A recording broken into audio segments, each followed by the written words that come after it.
Hey, what's happening? Trader Tim from EminiMind back with another trade recap video.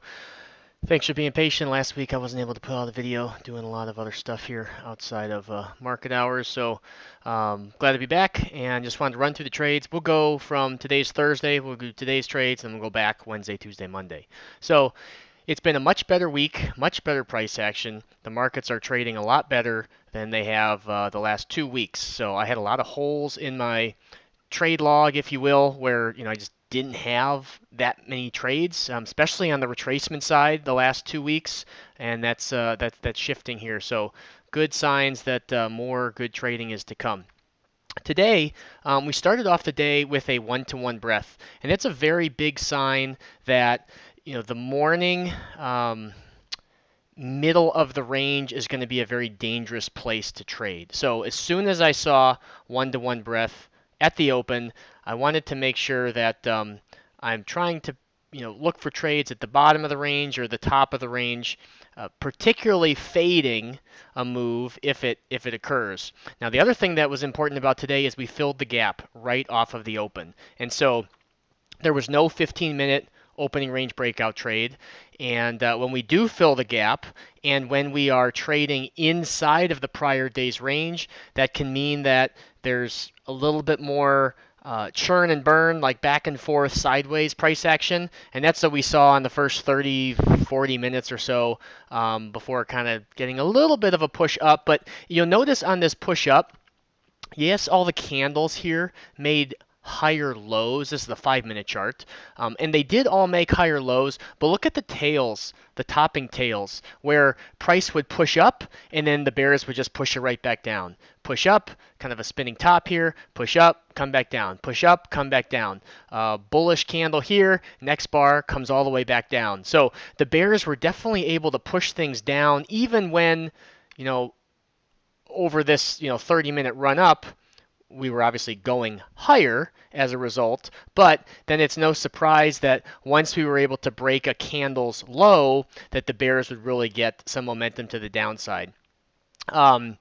There's not really a great play at the halfway back of the day when we're breaking back below the 30-minute high. So if this halfway back long would have been even just a little bit higher so that the 50% was kind of on top of the 30-minute range high, then, possibly a long setup. This was getting later in the morning, but just the idea that if we're above the 30-minute high and we come down to it, there can be an opportunity for a long setup. But if we break into the 30-minute range, like we did here on this big red bar, that's a good opportunity to short and look for a move to the opposite end of the 30-minute range. So today's trades, no 15-minute opening range breakout.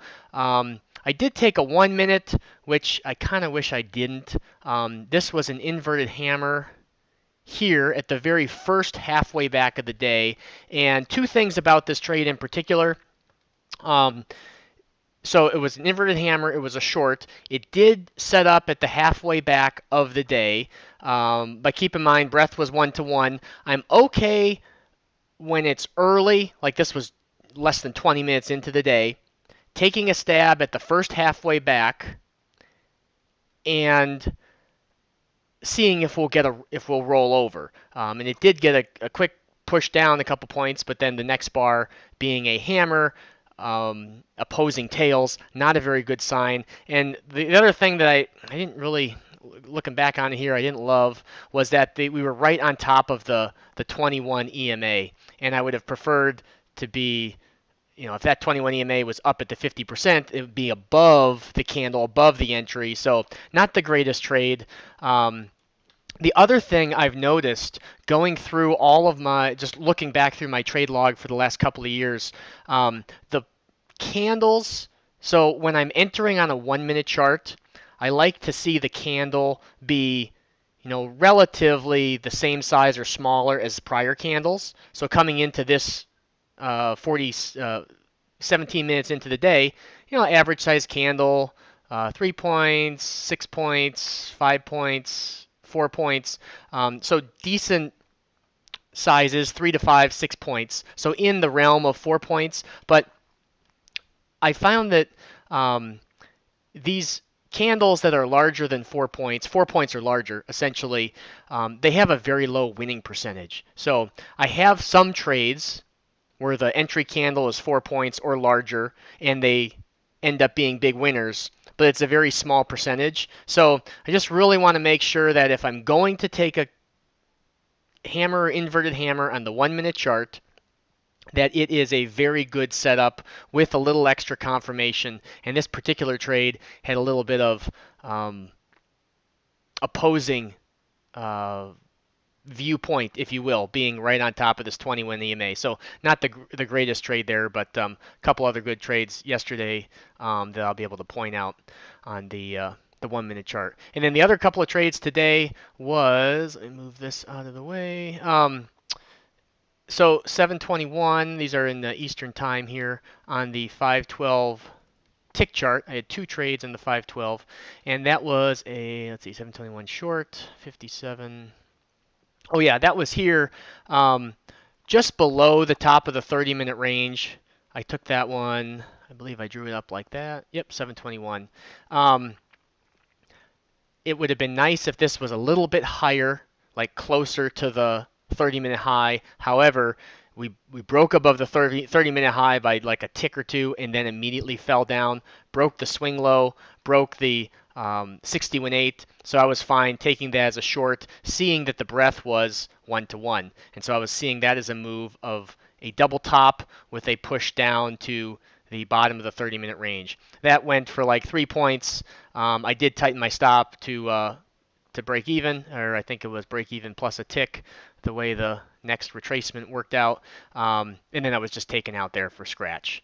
But 732, once we started to break above the 30-minute high, and then we pulled back, I believe it was here, yeah, right to the top of the 30-minute range.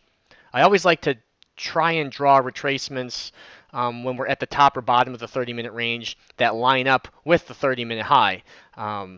So when it's convenient, where you have the major swing low here to the major swing high, at the time it looked like this, being able to draw that up and have the 50% long entry line up with the top of the 30-minute high, love that setup, going to take that every time.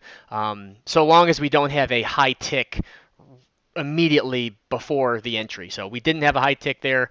That one set up nice, and then just trailed the next 61.8, next 61.8, and then we started taking off really steeply. And so I just came in and trailed each candle as best I could, and ended up out here at like a 82.50, I believe it was. Yep, 82.50. So that was a 3-point first target, and then 7.25 for the second half of the position.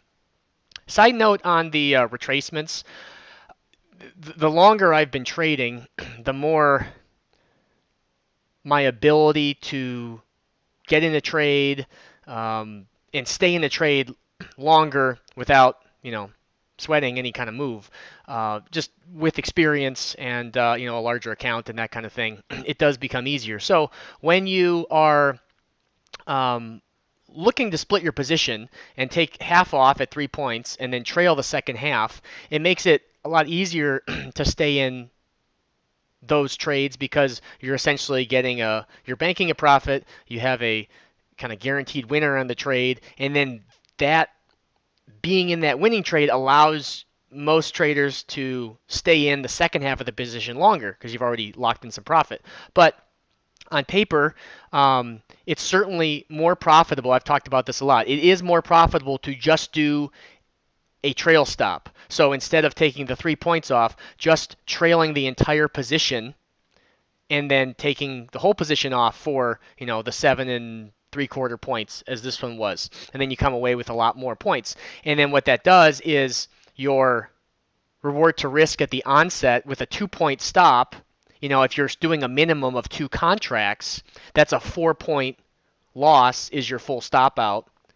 And your 3-point profit on the first half of the position, or the first contract if you're trading 2, it's a 3-point profit to a 2-point stop. so 1.5 to 1. Whereas if you're looking at a 7, just to say 7-point profit to a 2-point stop, or an 8-point profit to a 2-point stop, now you're at 4 to 1. So your R multiple is a lot greater when you set it up that way. So just something to think about. It's fine to kind of get going and be with 2 contracts, getting your footing and kind of learning the tools of the trade here, and do it that way with a 3-point first target. But I am considering moving to just trailing because my account has plenty of cushion. I don't need to worry about trying to pick off small winners, if you will. I'm more interested in just getting the larger reward to risk and maybe scaling up from there. So instead of doing 6 contracts where you have half off at 3, maybe I could go up to 12 and then have a better reward to risk R multiple and come out with a larger expectancy. So I'll keep you informed on what I'm doing there. So those are my 2 retracements from the day. Let's back up to Wednesday. Wednesday had a 15-minute opening range breakout right at the open that went up by just a couple of ticks and then came down and stopped out for 9.5 points. But the reversal got a very quick plus 20 points, so ended up 10.5 points on the day. So if we have a gap and the 15-minute bar closes, I'll take the direction of whichever way we break. If that stops me out and it's still within the first 90 minutes, then I'll take the opposite direction. And so that's where the second trade of the 20 points came into play. As far as 1 minutes go, let's see. We'll do 714. And so the first smaller trade was on the 1 minute chart. That was 647. That was this beautiful inverted hammer. That was money. Tail sticking up above highs, body right at highs. This is a gift. I love this setup where the tail sticking up above and the body is right at highs. Sell it 1 tick below the lows. This thing ran and ran and ran. Lower high, lower high, lower high. Just trailed the lower highs until we got this hammer. I took it off. I put my stop 1 tick above the hammer, thinking that would be a reversal bar, and it did bounce. It did put in a lower high though, so I could have got a little bit more out of it. Another lower high, and then another hammer. But I was totally fine with putting my stop above the hammer here, and that was like 14 points. So that was a good move. And look at the size of the candle, 2.5 points. Those are really, really good ones. Then the second 1 minute trade was this hammer down here. I took it long above the high, and look at the size of the candle, 2 3/4 points, so still pretty small. And then this one got a quick move, 1, 2, 3 candles up, and then again it got this inverted hammer right at the 21 EMA.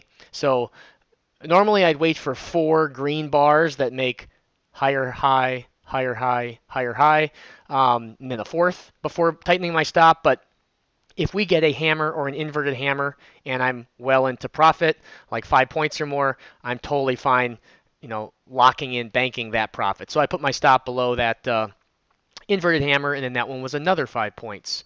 And I did end up with one loser. It's, let's see, 731. That was a long. Where was it? Oh, that was here. You kind of have these opposing tails, but what I was looking at was the halfway back long that we traded at here, and we were right back on top of the 21 EMA. So, but look at the size of the candle, 4.25 points. So that one was a pretty good setup. You had the confluence of the 50% halfway back and the 21 EMA, but it just didn't get the move. So net on that, 15 points for the 3 trades. I'll take that. That's for divided into 1 contract. So taking the 1 loser, not a big deal. But those 4-point or larger inverted hammer entry candles, they can fail on you, and it's obviously it's a larger risk. Going to retracements, 714. That was, oops, need to go forward.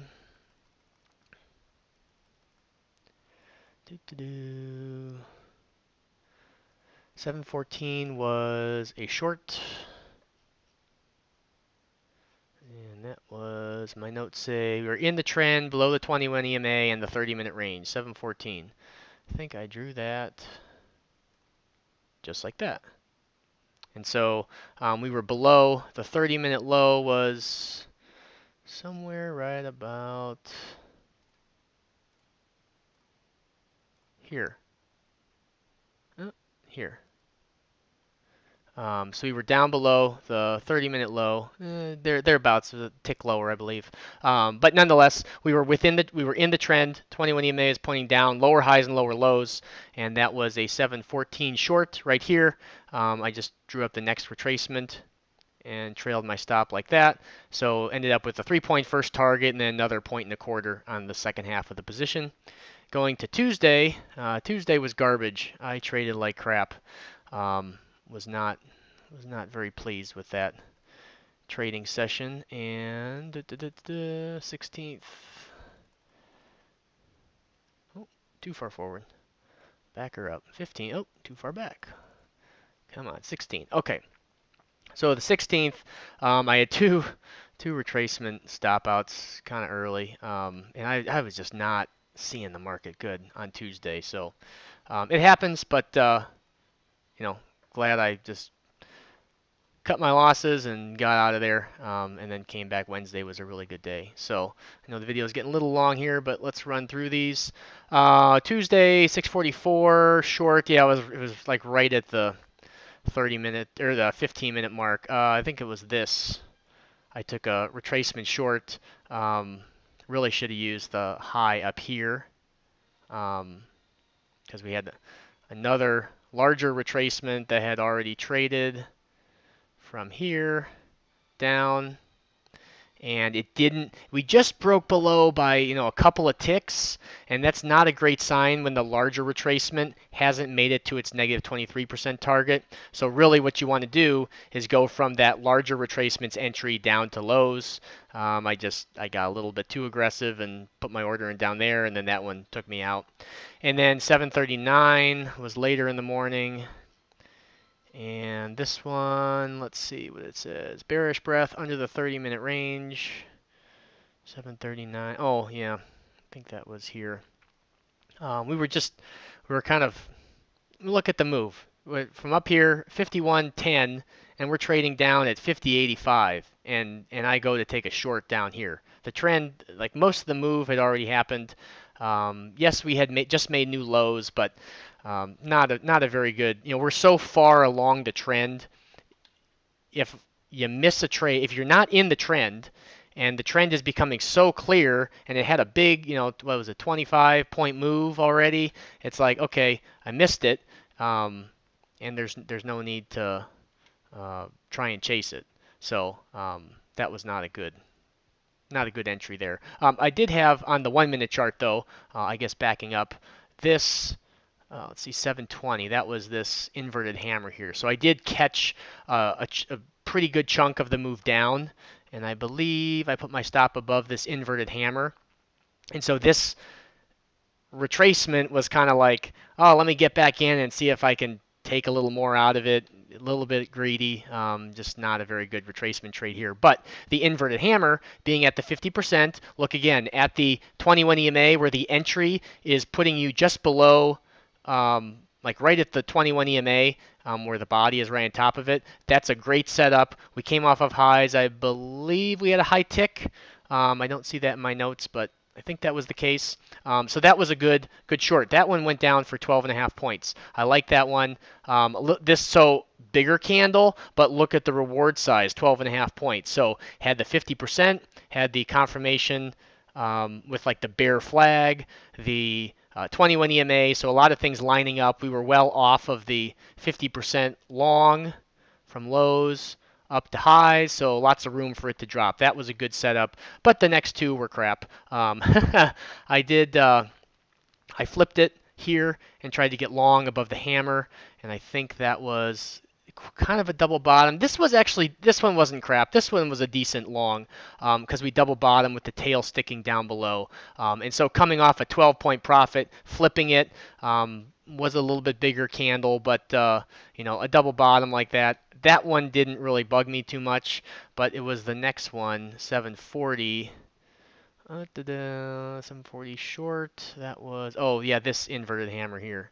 Um, I took the short here on the retracement, got stopped out, and then decided to take the short below the inverted hammer, like a minute or so later, and got stopped out of that as well. So, just I just wasn't in the greatest headspace there on Tuesday. And then Monday, I didn't have any retracement trades, but there was a 15-minute opening range breakout that got its first push. So that was the 14th. That was here. That was a nice one. Broke the first 15-minute low and basically filled in like less than 15 minutes. Boom. Down plus 20 points. So that was good.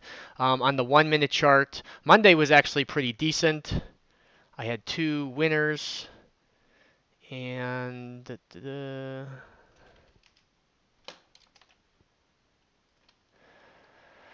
going back to the 15th, tax day.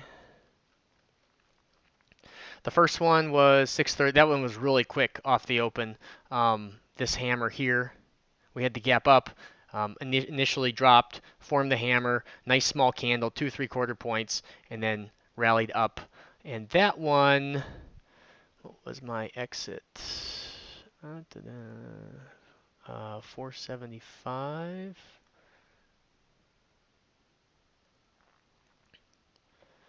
How did I exit that one?